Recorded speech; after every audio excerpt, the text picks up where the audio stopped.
بسم اللہ الرحمن الرحیم۔ اسلام اور غیر مسلموں کے ضمن میں مختلف غلط فہمیاں ہمارے معاشرے میں پائی جاتی ہیں، اور اس ضمن میں ضروری ہے کہ ہم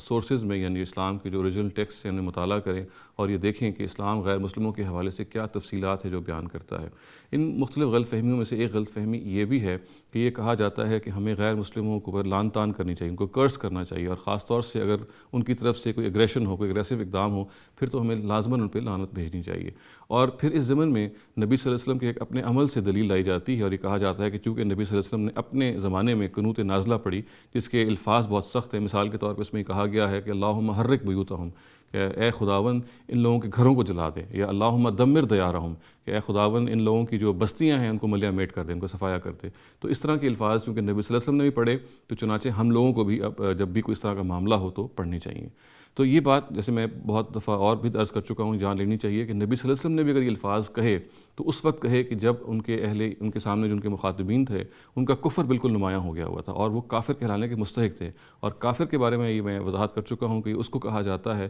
جو حق کو جانتے بوجھتے ہوئے، یعنی ایک حق کو حق سمجھتے ہیں اور پھر بھی حق کو ڈینائی کرتے ہیں، ان کو کافر کہا جاتا ہے۔ چنانچہ یہ جو بد دعا ہے یا یہ جو کرس کے کلمات ہیں، یہ انہی نان مسلمز کے لیے ہیں کہ جو کافر بن چکے ہیں جانتے بوجھتے ہوئے جھٹلانے کی وجہ سے، حق کو جانتے بوجھتے ہوئے جھٹلانے کی وجہ سے۔ اور جیسا کہ میں نے یہ اور جگہوں پہ عرض کیا ہے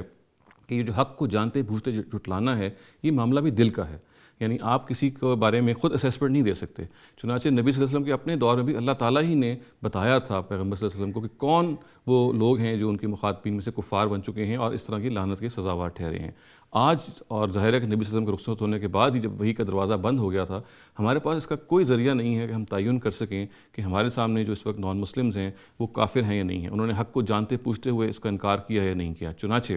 ہمارے پاس آج کل ہم یہ نہیں اس کا ہم اتھارٹی رکھتے کہ ہم پھر متعین طور پہ وہ جو کرس کے کلمات ہیں، وہ لعنت ملامت ہیں، ان کو کہیں، اس لیے جیسے کہ میں نے عرض کیا کہ یہ لعنت ملامت صرف اسی کو کی جا سکتی ہے جو حق کو جانتے بوجھتے ہوئے اس کا انکار کرے۔ اور چونکہ ہم آج یہ نہیں جانتے کہ ہمارے مخاطبین میں سے وہ کون ہیں جو حق کو جانتے بوجھتے ہوئے اس طرح سے انکار کر رہے ہیں، لہٰذا ہمیں اس طریقے سے یا ان کلمات سے ان کو خطاب کرنا یہ کسی طرح سے موضوع نہیں ہے۔